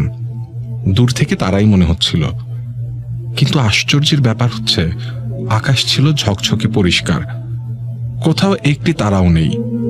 আমি ভালো করে দেখার জন্য চোখে চশমা লাগাতেই আমার ধারণা পাল্টে গেল। দেখতে পেলাম গোলাপি রঙের একটা চিকন রশ্মি ছাদের ওপর দাঁড়িয়ে আছে, আর ভালো করে তাকাতেই রীতিমতো আমার হুমড়ি খেয়ে পড়ে যাওয়ার অবস্থা হলো। দেখতে পেলাম কে যেন দু হাত এক করে আলোটা ধরে আছে। যে বস্তুটা ধরে আছে তাকে কোনোভাবেই মানুষ বলা চলে না। এই বস্তু এই পৃথিবীর নয়। মাথা চিকন, সরু লম্বা আকৃতির, চোখ নেই, হাত দুটি কেমন যেন অদ্ভুত। এই অদ্ভুতের ব্যাখ্যা আমার জানা নেই। জিনিসটা দেখছি স্থির হয়ে দাঁড়িয়ে আছে, আবার পরক্ষণেই মনে হচ্ছে পায়চারি করছে। আমি ঝাপসা দেখতে লাগলাম। আমার বুকের ধুকপুকানি ক্রমেই বাড়তে লাগলো। হাত পাও কাঁপছে, মাথা ঘুরাচ্ছে, অজ্ঞান হয়ে যাওয়ার মতো অবস্থা। বহু কষ্টে নিজেকে সামলে আয়াতুল কুরসি পড়লাম দুবার, তবুও যেন হাত পা কাঁপা বন্ধ হচ্ছে না। শরীর রীতিমতো বরফ হয়ে গিয়েছে, হাত পা জমে গেছে। আমি কিছু নাড়াতে পারছি না এমন অবস্থা। আমি নিঃশব্দে বারান্দা থেকে রুমে ফিরে আসি, তবুও বুকের ধুকপুকানি কমলো না। আবার আয়াতুল কুরসি পড়ে একটা লম্বা নিঃশ্বাস নিলাম। সাহস করে জানালার ফাঁক নিয়ে উঁকি মেরে দেখতে পেলাম, না, জিনিসটা এখনো দাঁড়িয়ে আছে। আমি ভুল দেখিনি। আমার চোখের দৃষ্টি কেমন যেন এলোমেলো হয়ে গেল। মনে হচ্ছিল এখনই মাথা ঘুরে পড়ে যাব। এমন কিছু দেখতে পাবো আমি কল্পনাও করিনি। এর আগে বহুবার আমি বারান্দায় বসে রাত পার করেছি, কিন্তু এমন অলৌকিক কিছু কখনো দেখিনি। কিন্তু সেদিন যা দেখেছিলাম তা রীতিমতো আমার হৃৎপিণ্ডটা নড়িয়ে দিয়েছিল। এই ঘটনার রেশ কাটতে না কাটতেই এর পরের দিন আবার সেই পাশের নির্মাণাধীন বাড়ি থেকে অদ্ভুত অদ্ভুত শব্দ আসতে লাগলো। আমি ভুল শুনছি ভেবে কান পেতে রইলাম, আরো কিছু শুনতে পাওয়া যায় কিনা সেই আশায়। আমাকে হতাশ হতে হয়নি। এর পরপরই শুনতে পেলাম বেশ কবার সেই শব্দটির ধরন এমন যে মনে হলো কে যেন ইট ছুঁড়ে ছুঁড়ে মারছে ফ্লোরে। বেশ কিছুক্ষণ চলার পর আচমকা শব্দটা থেমে গেল।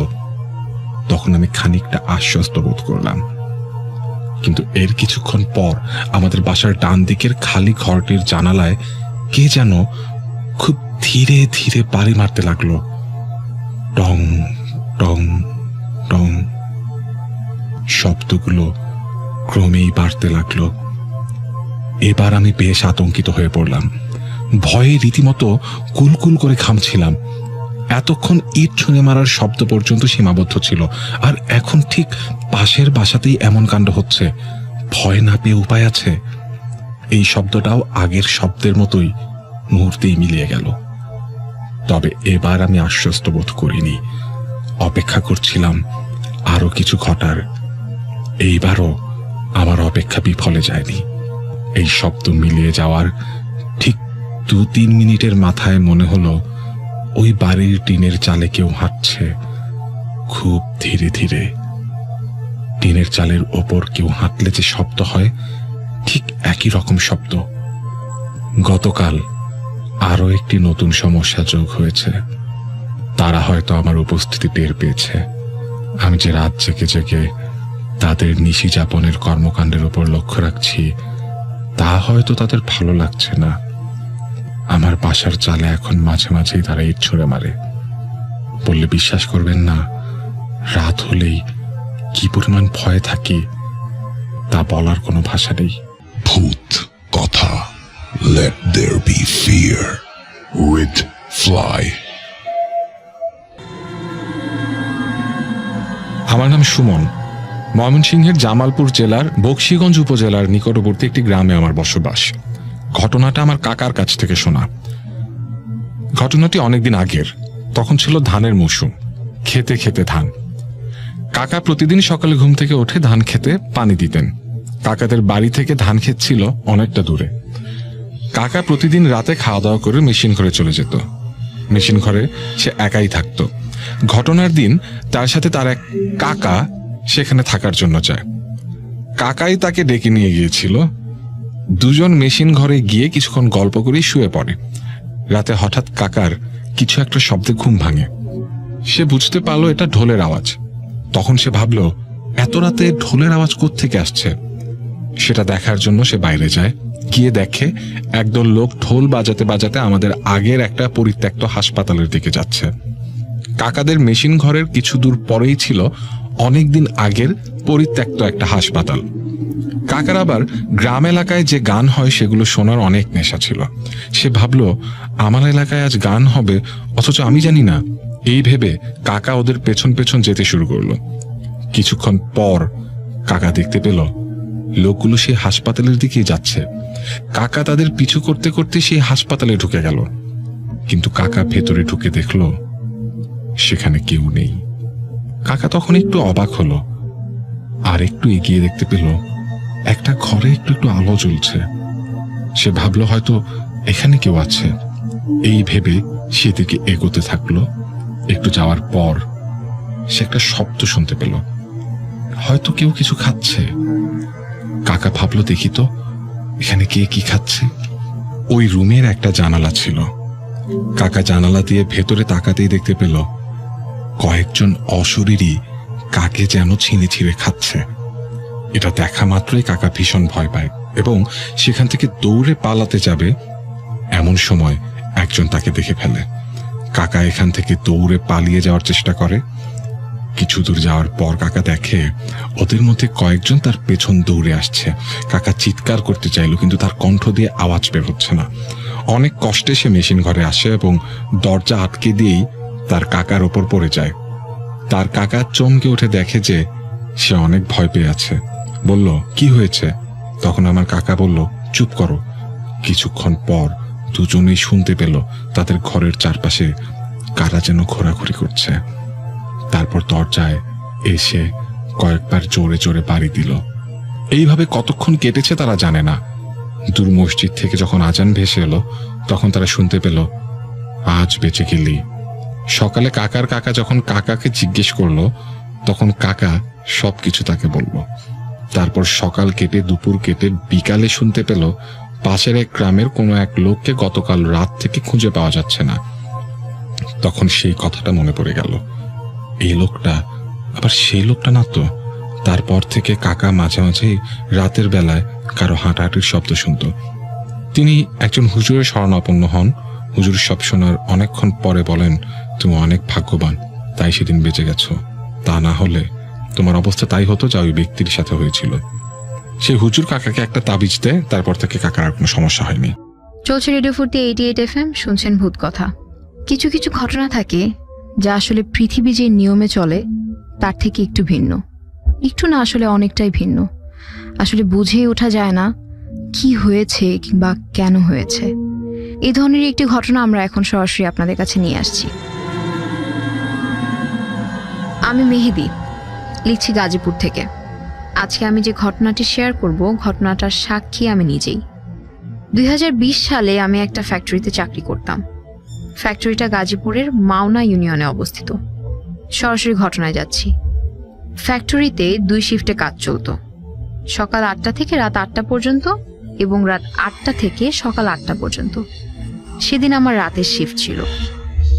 ফ্যাক্টরিতে এক সাইডে গবাদি পশুর খাদ্য তৈরি হতো আর অপর পাশে তৈরি হতো বিভিন্ন প্লাস্টিকের ব্যাগ সামগ্রী। একদিন ফ্যাক্টরি থেকে গবাদি পশুর খাদ্য নেওয়ার জন্য একটা ট্রাক আসে রাতে। গরমের মৌসুম চলছিল, আনুমানিক রাত 1টা বাজে। ট্রাকে মালামাল ওঠাতে আরো 2 ঘন্টা দেরি হবে। সেজন্য ট্রাকের হেল্পার ড্রাইভারকে বলে, ওস্তাদ, আমি নিচে একটু শুয়ে বিশ্রাম করি, আমাকে ডাক দিয়েন। ড্রাইভার তাকে বলে, কেবিনে তো অনেক গরম, তুই ট্রাকের সামনে ওখানে কোথাও গিয়ে শুয়ে থাক, মালামাল ওঠানো হয়ে গেলে তোকে ডাক দেব। ড্রাইভার তার স্টিয়ারিংয়ে বসে বিশ্রাম নিতে থাকে। কিছুক্ষণ পর একজন বেশ বয়স্ক মানুষ ট্রাক থেকে বেশ কিছু দূরে দাঁড়িয়ে ড্রাইভারকে বলে, গাড়ি টান দে, সামনের দিকে গিয়ে দাঁড়া। ড্রাইভার কিছু না বুঝতে পেরে গাড়ি টান দেয় এবং তার হেল্পারের শরীরের উপর দিয়ে চালিয়ে দেয়। বেশ ক্ষতবিক্ষত দেহ আমরা সবাই দেখতে পেয়েছিলাম। ড্রাইভারকে সবাই দোষী সাব্যস্ত করলে ড্রাইভার বলে একজন বৃদ্ধ এসে তাকে ধমক দিয়ে বলে গাড়ি টান দিতে। তখন ফ্যাক্টরির বড় কর্মকর্তারা বৃদ্ধের খোঁজ শুরু করলো। এবার আসা যাক মূল ঘটনায়। রাতের শিফটে কাজ করছে সবাই। বিরতির সময় হয়ে যায় রাত 2টার সময়। সবাই যার যার মতন খাবার খেতে চলে যায়। মমিন নামের একটা ছেলে, ফ্যাক্টরি থেকে একটু দূরেই তার বাসা। সে খাবার খেয়ে রাস্তা হেঁটে ফ্যাক্টরিতে আসছিল। হঠাৎ আচমকা একটা পিকআপ এসে ছেলেটার শরীরের উপর দিয়ে চালিয়ে দেয়। ছেলেটা সেখানেই মারা যায়। সবাই এই খারাপ অবস্থা দেখতে পায়। ছেলেটার দেশের বাড়ি নেত্রকোনার কোনো এক গ্রামে। পরের দিন সমস্ত পুলিশ ঝামেলা মিটিয়ে সবাই রাত 10টার দিকে বাড়ির উদ্দেশ্যে অ্যাম্বুলেন্স নিয়ে রওনা দেয়। হাইওয়ে রোড থেকে গ্রামের রাস্তায় যখন ঢুকে, ছেলেটার মা বিলাপ করে কান্না করতে থাকে, যেহেতু কিছুক্ষণ বাদে ছেলেটাকে দাফন করতে হবে। সেই জন্য ছেলেটাকে মন ভরে দেখবে বলে মুখের উপর থেকে কাপড় সরায় তিনি।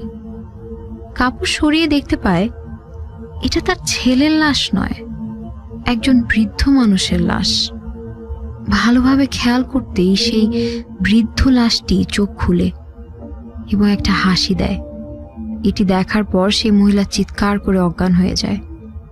অবশেষে সবাই এসে দেখে লাশটি কিন্তু সবকিছু স্বাভাবিক, তখন কোনো সমস্যাই নেই। লাশটাকে যথারীতি গ্রামের বাড়িতে নিয়ে যায়, দাফন কাফনের কাজ শেষ করে। ভূত কথা। শুনে আসলাম আরেকটি অদ্ভুত ঘটনা। ঠিক যেমনটা ঘটনার শুরুতে বলেছিলাম যে কিছু জিনিস ঘটে যা আসলে কেন ঘটে কিংবা কিভাবে ঘটে তার কোনো উত্তর পাওয়া যায় না।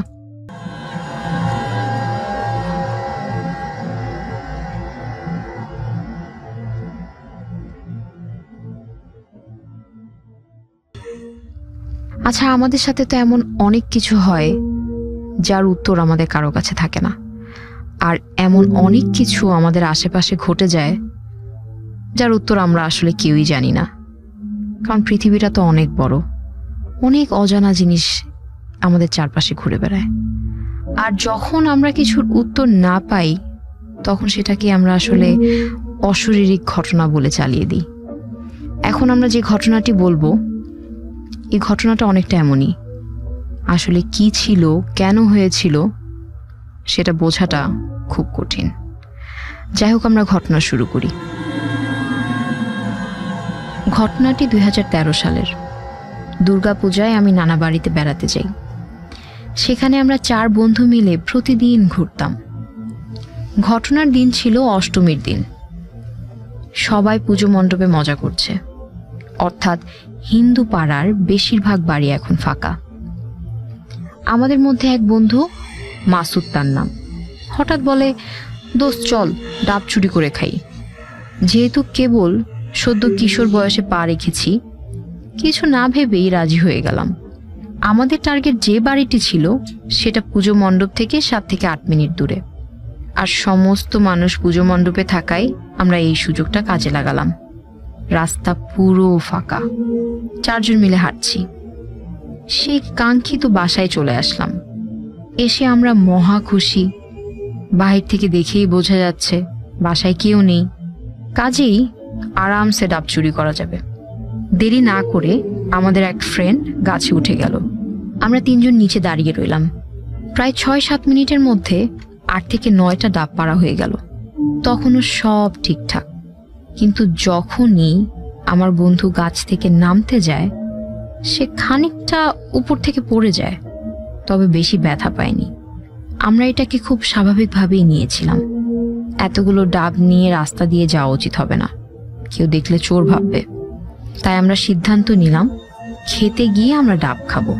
আমরা ডাব হাতে নিয়ে ক্ষেতের অনেক ভিতরে ঢুকে গেলাম। ঢুকতে ঢুকতে প্রায় 300 মিটার ভিতরে ঢুকেছিলাম। অর্থাৎ কেউ বুঝতেই পারবে না যে ক্ষেতের মধ্যে কেউ আছে। আমরা 2 ক্ষেতের মাঝে যে ছোট্ট জায়গাটা থাকে সেখানে বসে পড়লাম। আর ঘটনার শুরু এখান থেকেই। আকাশে হালকা মেঘ থাকলেও সব কিছু দেখা যাচ্ছে এবং হালকা বাতাস বইছে। আমরা একটু বিশ্রাম নিয়েছিলাম। হঠাৎ আমরা 4 জন একসাথে দেখলাম 10 থেকে 12 জন মানুষ আমাদের দিকে আসছে। তাদের সবার পরনে লুঙ্গি এবং গেঞ্জি আর মাথায় গামছা পেঁচানো। তারা এসে আমাদের থেকে 10 মিনিট দূরে এসে বসলো এবং কি নিয়ে যেন আলোচনা করতে লাগলো। আমরা ভয় পেলাম যে আমাদের ডাব চুরির কথা আবার না জেনে যায়। তখনও আমাদের মনে প্যারানর্মাল কিছু আসেনি। আমরা দেখলাম সবাই একটা করে গামলা বের করলো, যেটা একটা কাপড় দিয়ে বাঁধা ছিল। গ্রামে মানুষ যখন মাঠে কাজ করে তখন যেভাবে ভাত নিয়ে যায় ঠিক সেরকম।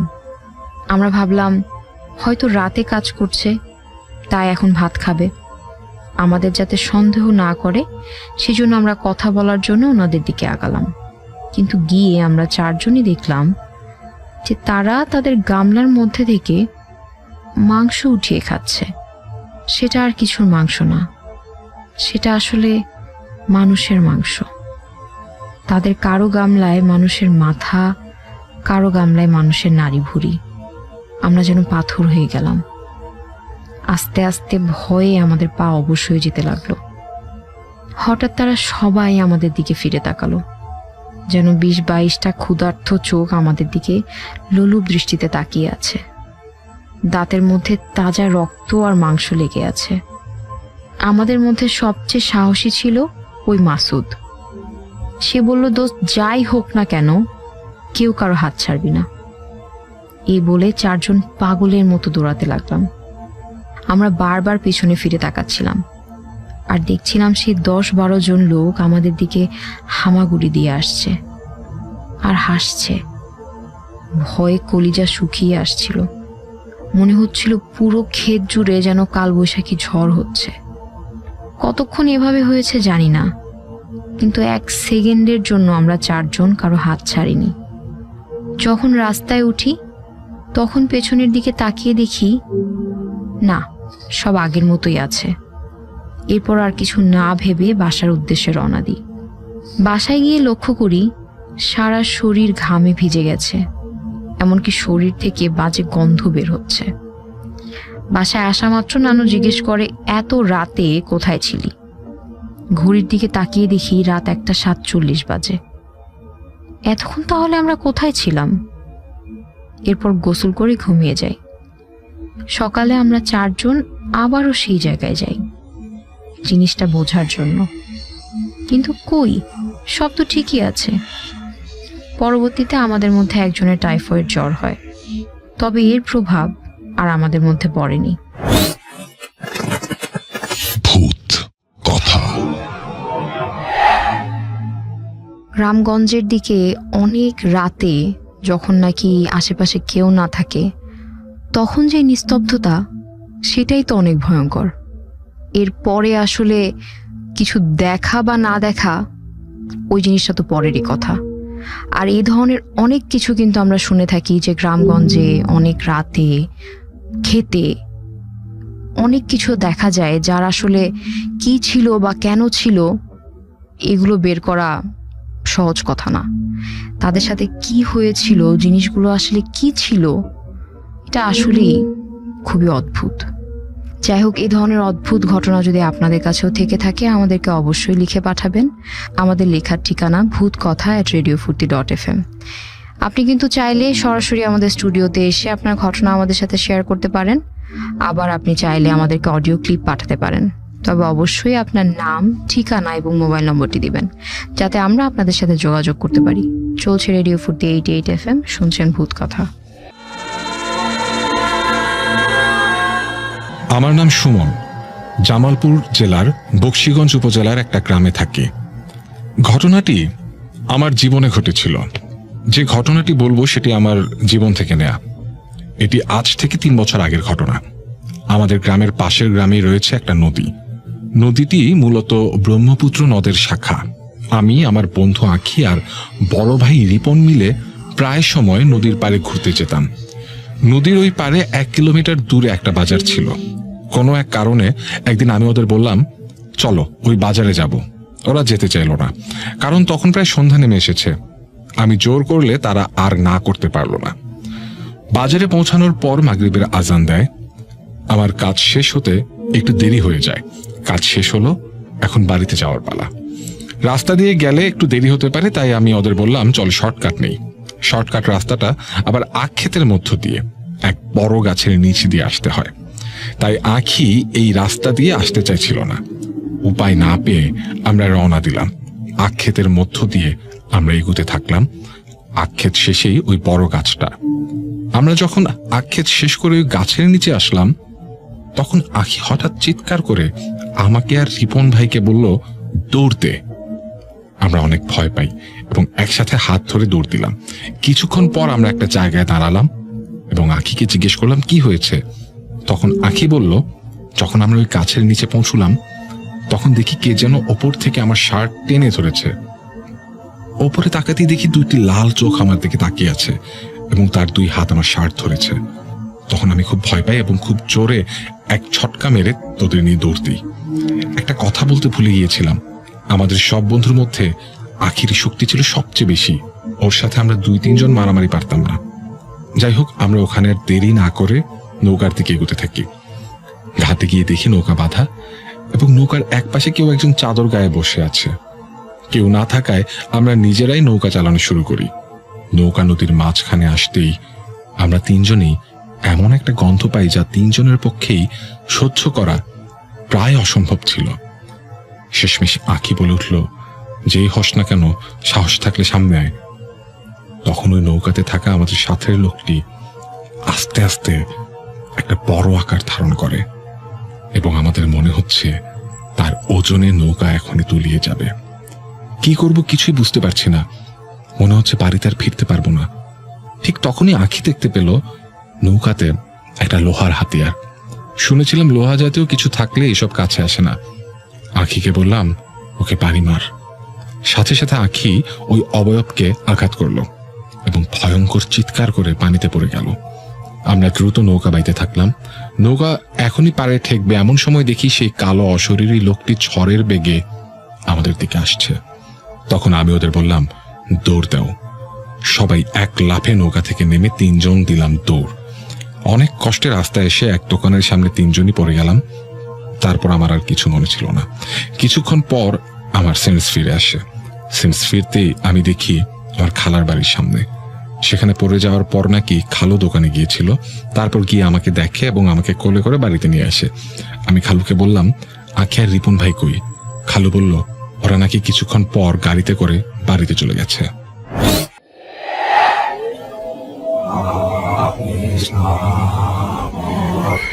শুনতে পাচ্ছেন শব্দটা?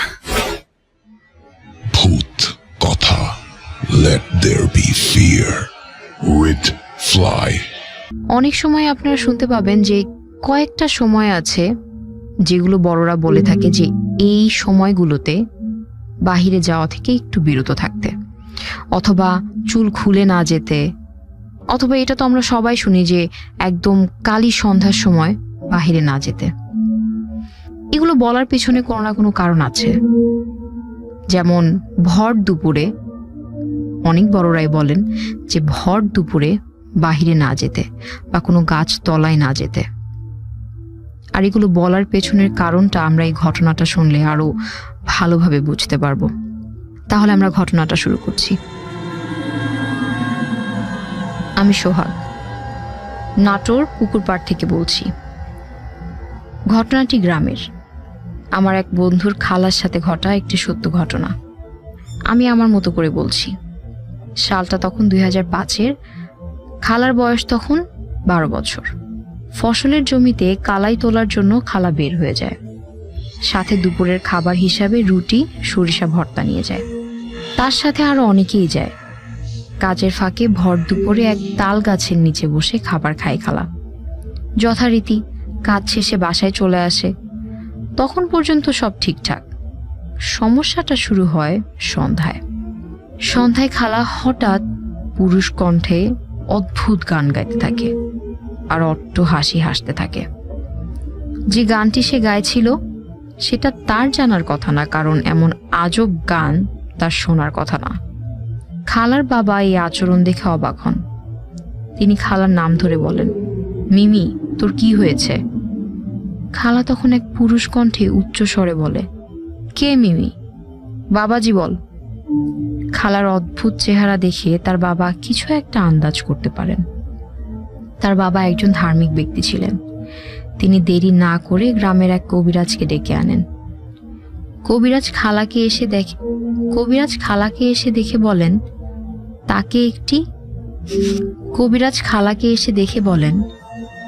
তাকে একটি মাদার ভর করেছে। মাদার একটি জিন জাতির নাম। কবিরাজ খালার বাবাকে কিছু জিনিস আনতে বলে। সেগুলো হলো কবরের মাটি, সরিষা, তেল ইত্যাদি আরো অনেক কিছু।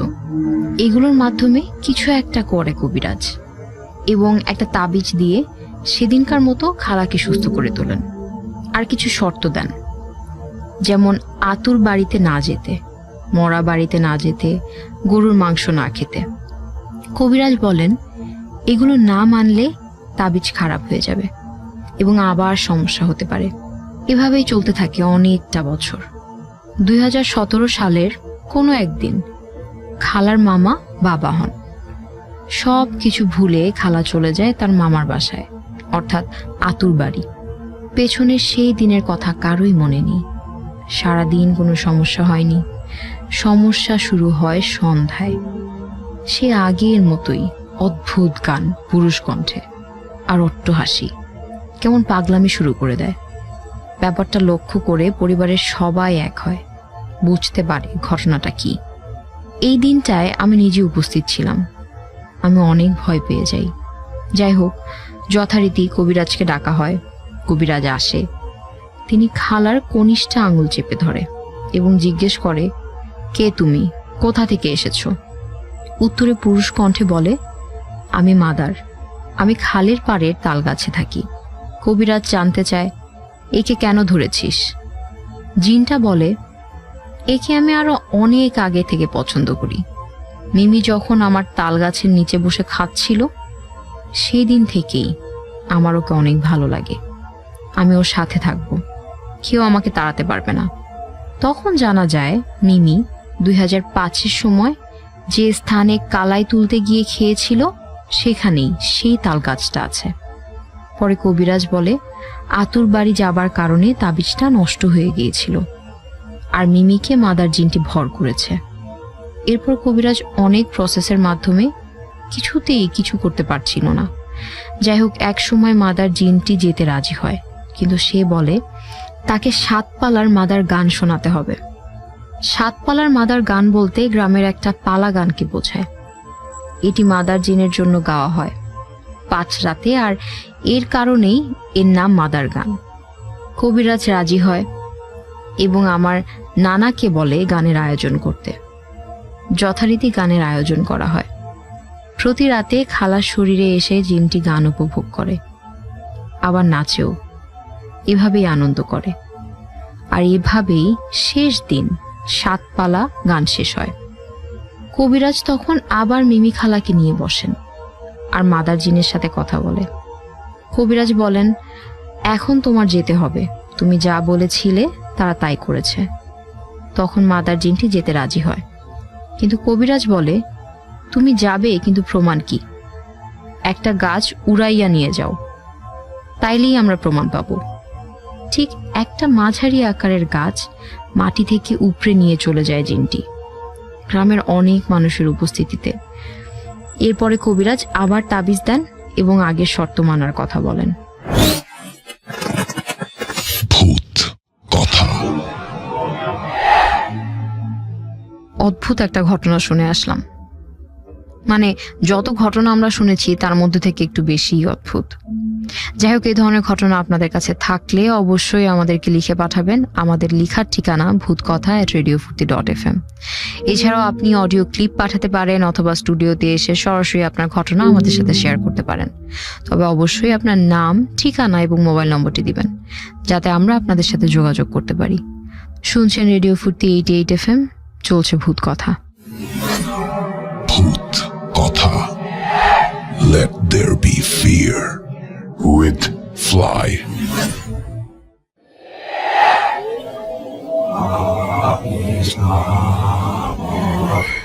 শুনতে পাচ্ছেন শব্দটা? ভূত কথা। Let there be fear. With fly. মাছ আর মাছকে কেন্দ্র করে অশরীরীদের ঘটনার কিন্তু কোনো শেষ নেই। কিন্তু কেন কেন এই মাছকে নিয়েই? যাই হোক, এমন অনেক প্রশ্ন আছে যার উত্তর কিন্তু সহজেই পাওয়া যায় না। কিন্তু তার আগে আমরা ঘটনাটা শুনে আসি। বর্ষাকাল। আমি ও আমার চাচা রাত আনুমানিক 10টার সময় মাছ ধরতে বের হয়েছিলাম। আমাদের সাথে ছিল নৌকা আর কোচ। আমরা আমাদের রূপসা নদী সংলগ্ন বাইশখালীর বিলে যাই। আগেই বলে রাখি, আমাদের এই বিল আগে থেকে অভিশপ্ত বলে পরিচিত। আমরা মাছ ধরার জন্য বের হয়ে যাই। মাছ খুঁজতে খুঁজতে অনেক দূর চলে আসি, কিন্তু সেদিন কেন জানি না আমরা মাছ পাচ্ছিলামই না। তখন একজন জেলের সাথে আমাদের দেখা হয়। সেও আমাদের একই কথা বলে যে সেও আজ মাছ পাচ্ছে না। সে আমাদের বলে যে একটা জায়গা আছে যেখানে অনেক মাছ পাওয়া যায়। এই জায়গাটা হলো বিল রেখে আরো সামনে গিয়ে বায়ে মোড় নিতে হয়। আমরা গেলাম তার সাথে। অনেক সময় পরে সেখানে গিয়ে পৌঁছাই। জাল পেতে দেখি আসলেই অনেক মাছ পাওয়া যাচ্ছে এখানে। আমাদের সাথে যিনি আসেন সেও অনেক মাছ পাচ্ছে বলে। এভাবে তার সাথে অনেক কথা হতে থাকে। সে বলে এখান থেকে কিছু দূরেই তার বাসা। অনেক সময় পর আমি মাছ দেখার জন্য নৌকার পাটাতনে আসি, কিন্তু সেখানে যেয়ে দেখি অদ্ভুত ব্যাপার। আমরা না হলেও গত 2 ঘন্টা ধরে মাছ ধরছি, কিন্তু সেখানে সব মাছের 1 ভাগ মাছও নেই। তখন আমি আমার চাচাকে ডাক দিয়ে দেখাই। আমার চাচাও অনেক অবাক হয়। এ কথা ওই জেলেকে বলতে গেলে দেখি সে এখানে নেই। এটা আমাদের অনেক অবাক লাগে। চারপাশে তাকিয়ে দেখি কোথাও সে নেই, অথচ এই অল্প সময়ে সে কোথায় যাবে? আমরা তখন বুঝতে পারি আমাদের সাথে ভালো কিছু হচ্ছে না।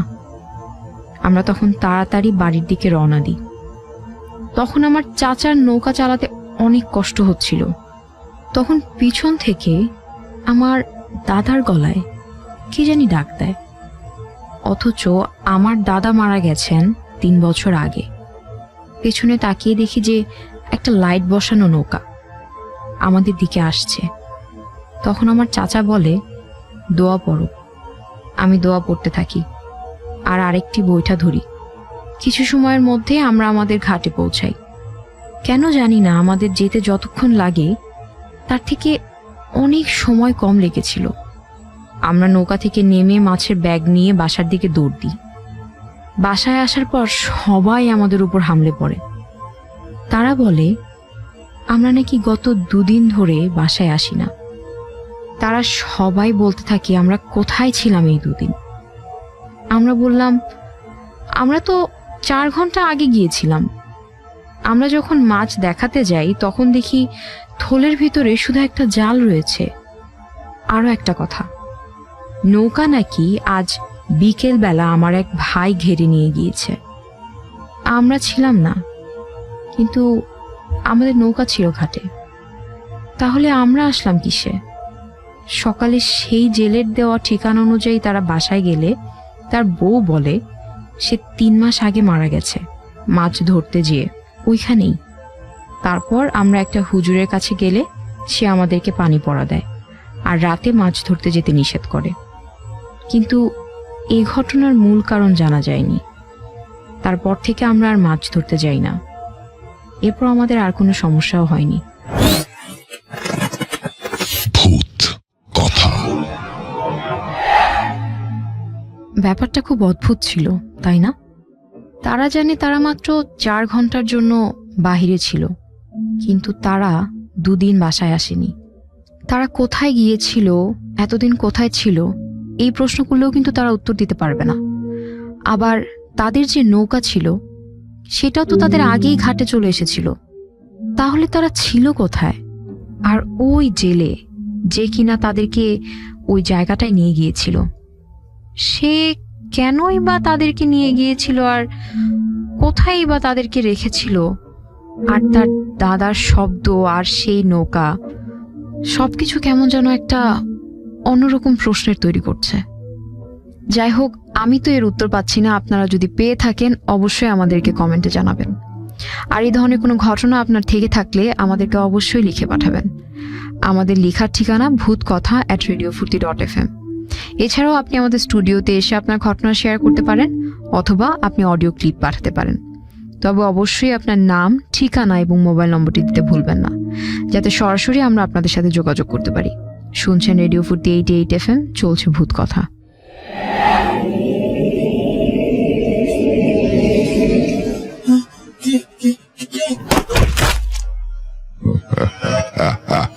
ভূত কথা।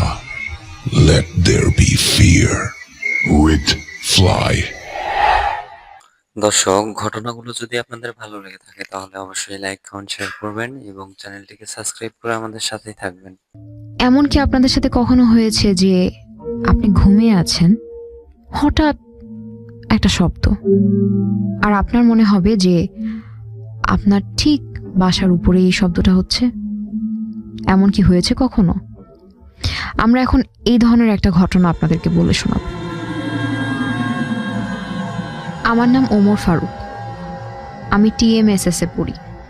আমি রংপুর বিভাগে গোবিন্দগঞ্জ উপজেলার একটা গ্রাম থেকে বলছি। আমি যে ঘটনাটা বলবো এটা ঘটেছিল আমার সাথে যখন আমি SSC পাশ করে বগুড়া কলেজে ভর্তি হই। তখন আমি কলেজের হোস্টেলেই উঠি। সেখানে ওঠার পর বেশ কয়েকদিন থাকি। এরপর থাকতে থাকতে একদিন আমি আর আমার আরো কয়েকজন বন্ধু হোস্টেলের ছাদ থেকে কিছু শব্দ শুনতে পাই, যেটা অনেক ভয়াবহ ছিল।